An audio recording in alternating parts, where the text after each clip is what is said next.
Bonjour et bienvenue sur le Bien-être familial podcast. Mon nom est Daphné Paul, éducatrice spécialisée. Aujourd'hui, dans cet épisode, on va parler du développement socio-affectif des enfants. Je suis vraiment contente d'avoir comme invité Nadège Bouquet. Salut Nadège. Allô Daphné, Ça va? ça va bien, merci. Pour toi, ça va? Ça va. Oui. Aujourd'hui, on va parler du développement socio-affectif des enfants, mais avant tout, est-ce que tu peux te présenter? Qu'est-ce que tu fais de la vie? Bonjour tout le monde, je suis Joseph Nadège Bouquet, mariée, mère de 2 enfants, un petit garçon de 9 ans, un grand garçon de 9 ans et une petite fille de 3 ans. Et je suis intervenante en petite enfance, ça fait bientôt 10 ans que je travaille avec les enfants, c'est ma passion et j'adore ça. Ah, super. Développement socio-affectif, on voit deux termes, socio-affectif. Est-ce que vous pouvez nous en parler un peu plus? C'est quoi le développement socio-affectif? Tout d'abord, avant de passer au développement socio-affectif, on va dire que dans le développement global de l'enfant, donc de l'enfant de 0 à 5 ans, on retrouve 4 grands domaines. Il y a le domaine langagier, le domaine cognitif, le domaine psychomoteur et après le domaine socio-affectif. Tout d'abord, dans socio-affectif, vous avez bien vu socio-affectif, mais Piaget, lui, l'un des grands psychologues de tous les temps, il a essayé de bien définir socio et affectif. Donc, dans socio, on voit ce qui entoure l'environnement de l'enfant. Dans affectif, on voit comment l'enfant va rentrer en relation avec son environnement, ses pairs. Donc, c'est ça qui définit le développement socio-affectif. Quand on va parler socio-affectif, c'est vraiment, on va aller au niveau des émotions parce que le plus souvent, on sait que le développement affectif de l'enfant est très lié avec son tempérament, l'attachement que l'enfant a eu avec ses parents. Est-ce que tu peux nous expliquer plus en détail c'est quoi le tempérament des enfants ou l'émotion? L'émotion en lui-même, c'est un état affectif dans lequel que la personne se retrouve. Donc, dans l'émotion, on ne peut pas parler d'émotion sans toucher à la personnalité de l'enfant, à son tempérament. Si on prend comme on peut dire que la personnalité, ce qui se développe au fur et à mesure avec l'environnement de l'enfant se trouve, tandis que le tempérament, c'est inné, l'enfant vient avec son tempérament qui peut toutefois être modifié selon son environnement, selon ce qu'on va retrouver l'émotion que l'enfant va exprimer, ça dépend de la façon dont il va s'exprimer, ça va aller avec sa personnalité et son tempérament. Donc, c'est tellement vrai ce que tu dis.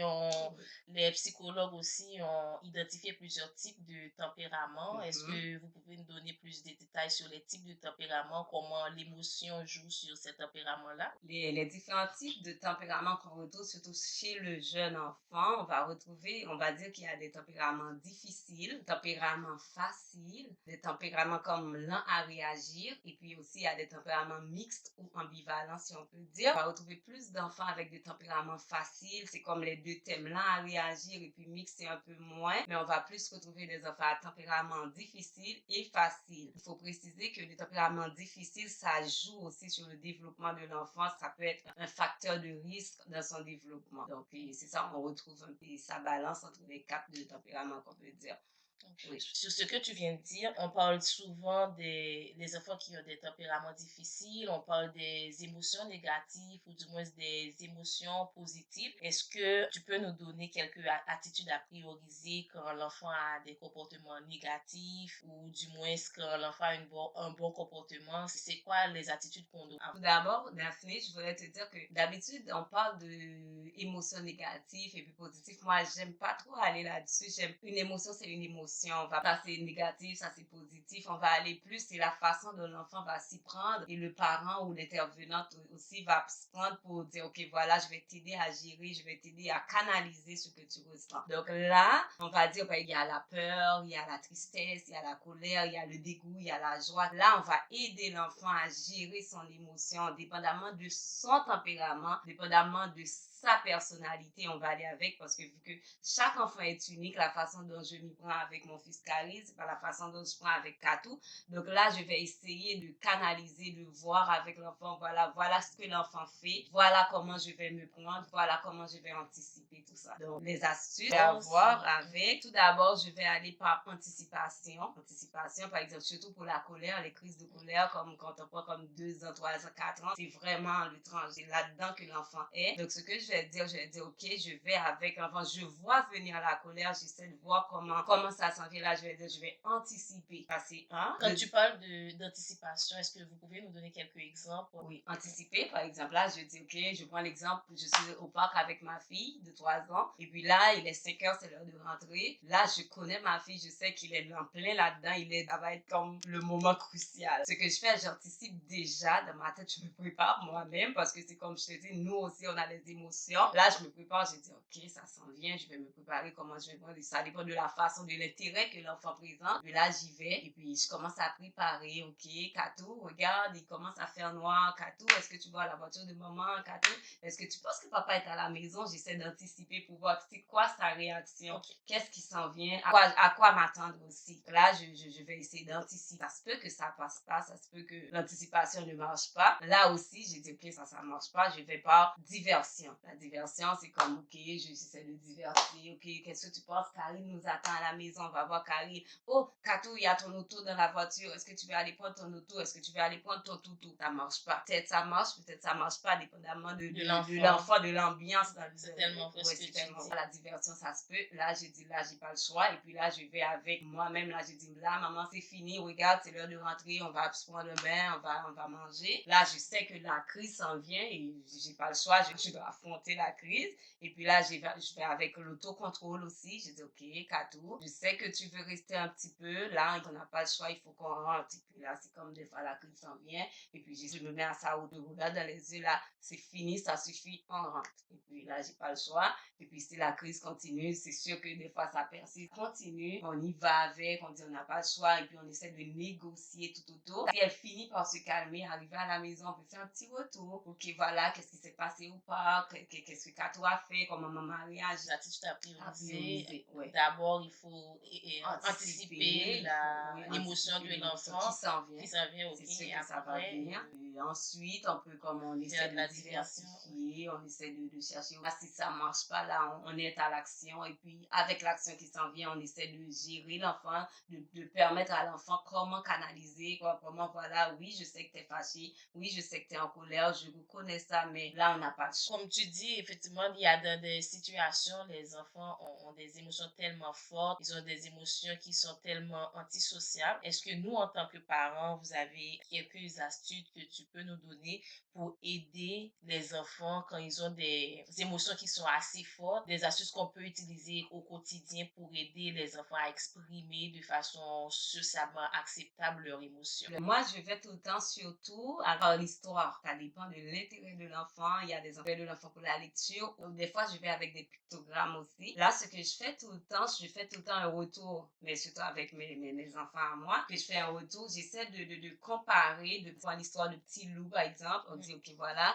qu'est-ce qui s'est passé? Par exemple, Petit Loup est en colère, Petit Loup fait une crise, Benjamin fait une crise.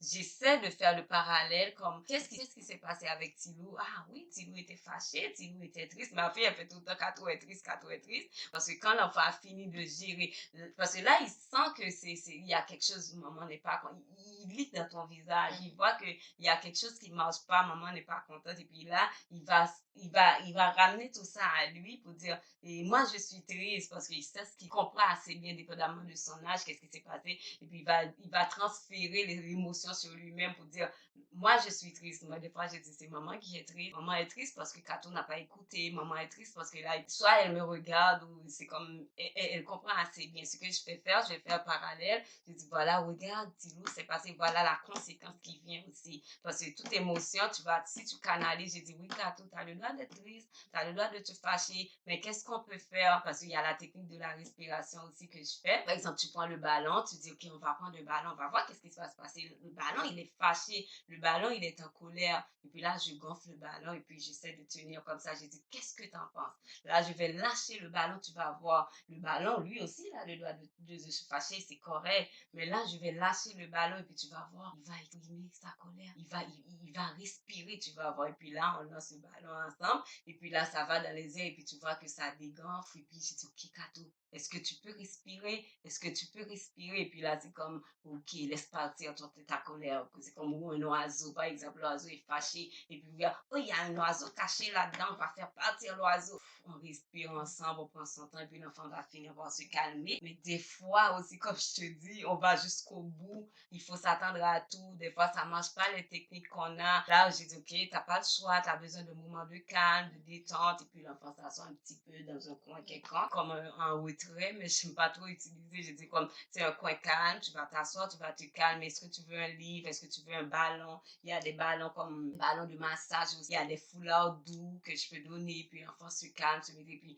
des fois, je vais vers l'enfant ou ça dépend, il y a des enfants, c'est comme qui sont trop pressés pour aller jouer, vous dire, moi je suis prête Nadège, moi je suis prêt. Je dis non, t'es pas, ça dépend de la façon dont tu me réponds. Je dis, t'es pas encore prêt, moi je viens à toi quand tu seras prêt. Puis là, j'y vais, est-ce que t'es prêt, on va discuter. Parce que des fois, il faut pas essayer de confronter l'enfant. C'est ça que nous, on fait le plus souvent pour dire que non, c'est moi l'adulte, c'est moi qui décide. En plus, et selon ce que tu dis aussi, une chose qui est vraie, c'est que le plus souvent, derrière les émotions, il y a un besoin derrière ça. Un besoin.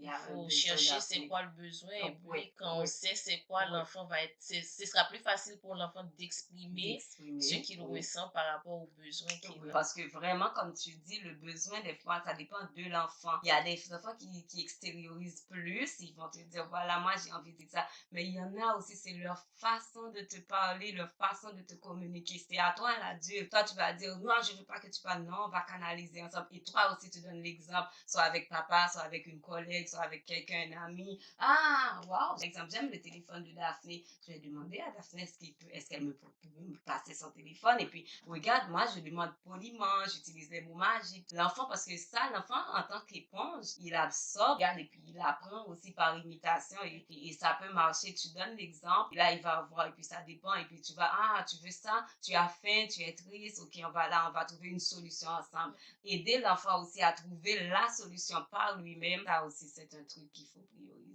C'est tellement bien dit.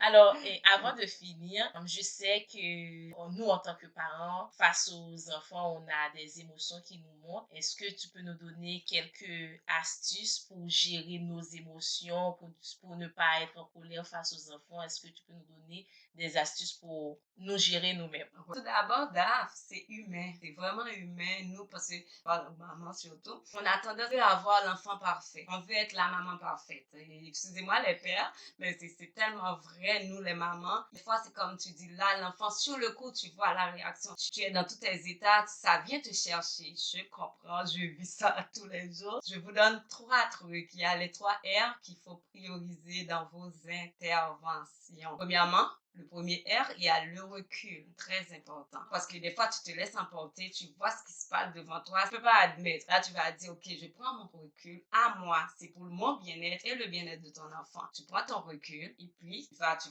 prendre le deuxième R, qui c'est la respiration. Tu respires. Tu laisses partir l'oiseau, tu laisses partir le ballon, tu respires, tu prends ton temps et là, tu réagis, tu reviens, tu rentres en réaction, tu dis, voilà, là, je vais intervenir, là, je vais réagir. Toi et moi, ça va être de te sentir bien en toi et tu sais que l'intervention que tu vas faire, ça va être bien pour ton enfant ou tes enfants qui sont avec toi. Et donc, les 3 R qu'on peut prioriser. Il y a aussi, il faut faire preuve de patience. La patience, c'est la clé. La patience, c'est tout. Parce que des fois, on s'attend à ce que c'est by the book, tout ce qu'on veut. Je veux que tu fasses ça, je veux que ça réagisse, tu veux que tu ailles comme ça. Mais il faut attendre à ce que ton intervention, ça peut passer, ça peut ne pas passer. On est patient avec nous-mêmes. Et puis, il faut anticiper, surtout avec les plus jeunes. Et faire preuve de constance aussi. Et puis, croyez en vous. Et puis, connaissez vos limites. On n'est pas parfait. On apprend à tous les jours. C'est comme c'est un long processus. C'est pas facile, mais on va y arriver. Donc, et puis éviter de chambouler l'environnement de l'enfant aussi. Éviter, ça dépend de la façon dont l'enfant est. Des fois, c'est pas le bon moment de réagir. Des fois, c'est pas le bon moment d'intervenir. Prendre le recul et puis après, on revient. Alors, Nadège, je te dis merci d'avoir accepté mon invitation. Merci, Daphné. Merci, merci à toi. Merci. Tu fais un très beau travail, Daphné. Lâche pas. Et on continue à faire de notre mieux. Merci. Alors, si ce numéro vous a plu, vous pouvez partager avec d'autres parents, des personnes qui aspirent à devenir parents et à même des leaders. Je vous dis merci d'avoir été là. À bientôt pour un nouveau épisode. Au revoir.